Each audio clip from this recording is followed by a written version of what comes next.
Nice to have you here again. So let's continue with the guide of the 2025 for medieval total war. So we are going to talk about the income and about the loyalty. This is a very old iteration of the total war series. You can see that the idea of public order was not conceptualized at this point. So basically every single province here, let's say for example this one, we have what is called the loyalty, and the loyalty is going to affect the public order. It's basically the public order. Then we have the tradable goods and resources. This is going to be for each of the provinces. You're going to see, for example, here in Venice, we see the resources that are non-existent, but we have tradable goods. Now, we see ports in here, right? Now, income is affected by the tax. This is affected by, for example, here we can see 80% of tax on the actual agriculture. So this is improved farmlands. This means that you're going to get X amount of percentage of that if you improve your ability to tax. So this is achievable by going into the buildings and pressing this building. Another thing that is going to affect your income is, for example, the acumen of the governor. Let's say, for example, this guy. This guy has an acumen of 4. You can see here that it has 4 plumes. This is the ability to administer, the administration efficiency of Don Uberto Granziano. Open ports will generate wealth. As you can see here, this structure is currently generated an annual income of 10 because there's a port. But it's not enough to have a port. You have to have a fleet. So basically this galley here is connecting this piece of the Adriatic with the Ionian. As you can see, there's another one here. And there's another one here to the Myrton Sea. And that connects as well here to the Strait of Sicily, the Tyrrhenian Sea, and the Ligurian Sea, but mostly to the ports that exist, for example, in the Adriatic Sea. For example, this port that is located here and this province has 2 tradable goods, which are olive oil and silk, and the Hungarians have these 2 resources that they can trade through these ports, and that's the reason we're generating here 10. But you have to have a fleet, so that's important. It's a little bit weird, the trading mechanic in here in medieval total war, but it's interesting to say the least. The other thing that produces income is, for example, in here we can see that if I show you what are the resources that are present in Corsica, we can see salt. And in Sardinia, we can also see, apart from salt, we can see that there are silver deposits here. What this means is that you can build in here things such as salt mines, like this one. And you can also build in Sardinia, you can build what is called the silver mine. Those are going to be a very, very good source of income. And merchants, for example, you have here in Tuscany, you can see here a merchant. This is a building that you can build. And for example, here you can also go for the merchant here. This is the upgrade of the normal one, which is a trading post. So you would have to have a trading post. And this one is the master merchant, which produces, this structure produces 34, and this one here is going to produce 308. The amount of income that is going to produce is going to be dependable on what the area has to trade. For example, this one has pretty much silk, and this one has pretty much more than silk, glassware, wool, and silk. And what is happening here behind the scenes is that these provinces are trading in between them. So that's another way of getting income. Some provinces produce special units. So for example, there are the English that produce the longbowmen. There are the Romans that produce the Varangian guards, and these guys produce jinetes. So there are not going to be, all the units are not going to be present for all the factions. So this is another thing about the provinces, because each province has its particular units that they are going to produce.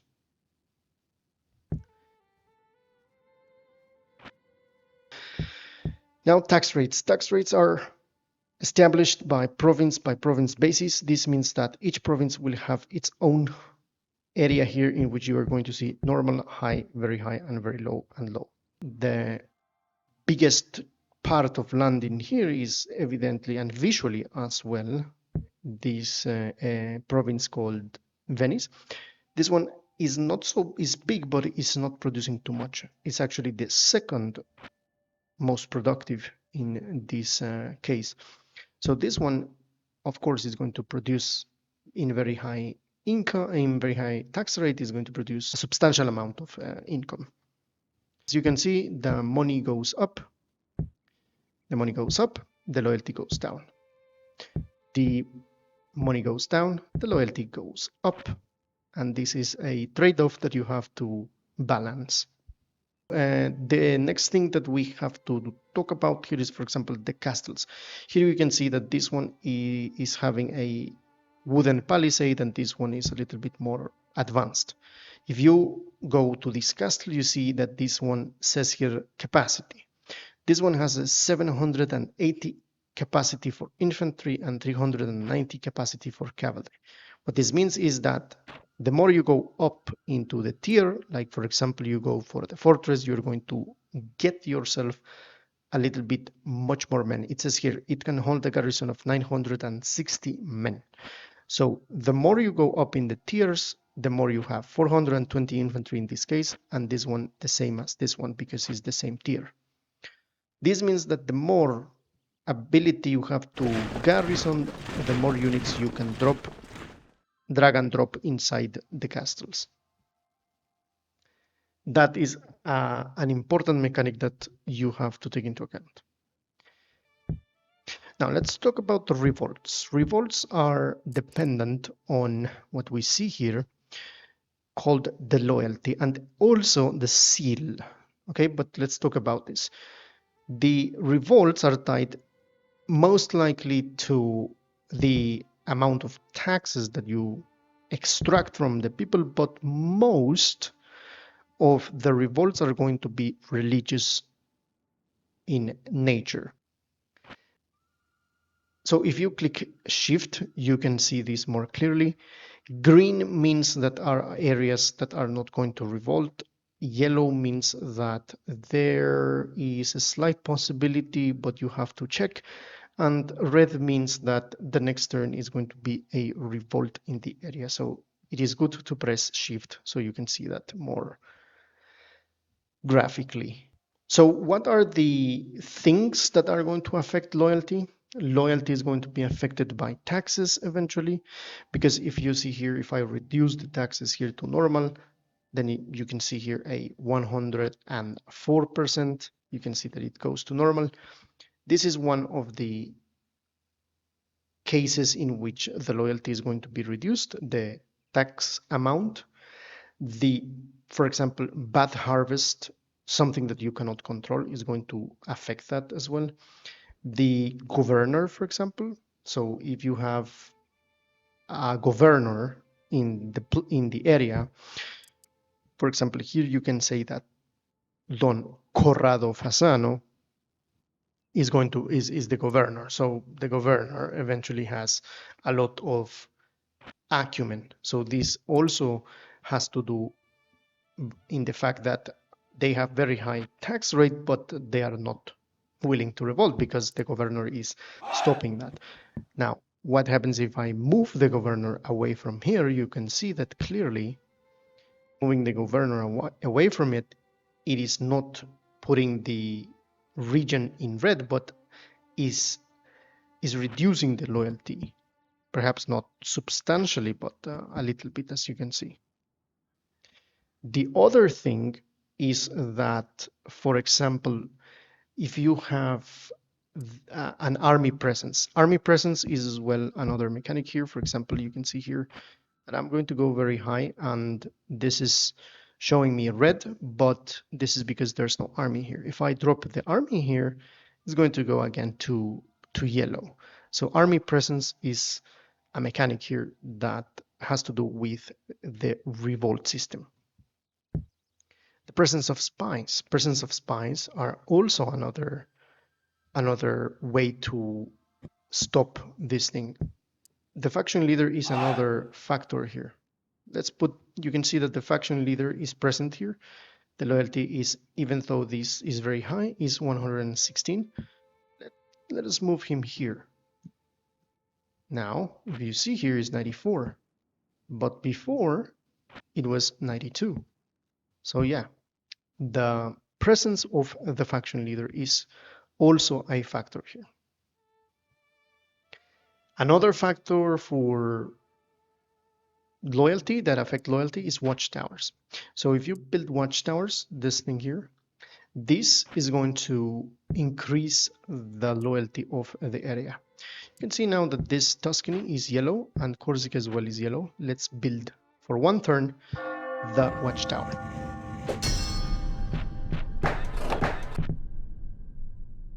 And now you can see that both places are now returned to normal just by the building of the watchtower.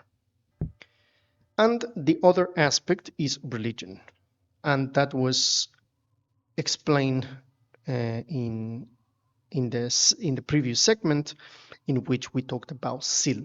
Now you remember that we talked about this thing here, dread. So how do you increase dread? Because dread is how the population will fear you. So if you have a lot of these little schools, then people are going to be more likely to chill out. So how do you increase that? When you have rebels and you defeat them and you kill them, you kill the rebels, you increase the dread. Now let's talk about the provincial titles. We talked about Don Corrado Fasano, and we see that he has 4 in acumen. So this is very good administration. So we have this. These are, for example, provincial titles. This is the land authority mechanic, in which we have provincial titles, which are these rolled scrolls that you can see down here.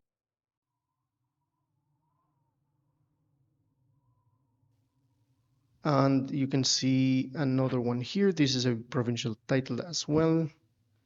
And here we have another provincial title, so on and so forth. Each province has these scrolls, and these scrolls are things that are going to provide titles such as dukes, amirs if you are Arab, counts, earls, margraves, princes, grand princes, and in some cases kings, because in the case of the Holy Roman Empire, where you are an emperor, so you have this tier that is down the emperor, which is a king. We know this, and other games use it.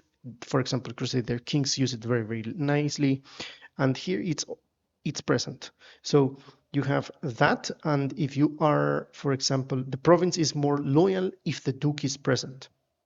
And there are also offices of state. Offices of state are, for example, this one here. This is an office. Office is a chamberlain of the major council, and you can see that this increases acumen. Now, if I want to give him, I'm going to return him here, but I'm going to put Mr. Don Corrado Fasano. No, actually, there's one that is very low in that. This one here, Don Ercole de Medici. This guy here, which is this one, he has very low acumen. Let's remember that acumen has to do with the administration and how good he is administrating. So if I drop this office into him, which is the office of Chamberlain, and it says that is going to increase the acumen, you can see that he is 1, and I'm going to drop it with him. This makes him the Chamberlain, and he now has 3 acumen. Very nice. And also the title here, if I drop it to him, he will become the Margrave of Tuscany. What this means is that, for example, if we increase we are very high tax rate. And now if I go inside, you can see the difference here. It's now with this rolling here. The unit has a representation of a scroll, a rolled scroll in here. And this is going to get 126. So it increased in 10% the actual loyalty of the place. So this is all about the loyalty, the possible revolts that could happen, and also the provinces and the income. Next, we're going to talk about the most important aspect, which is the armies and the commanders.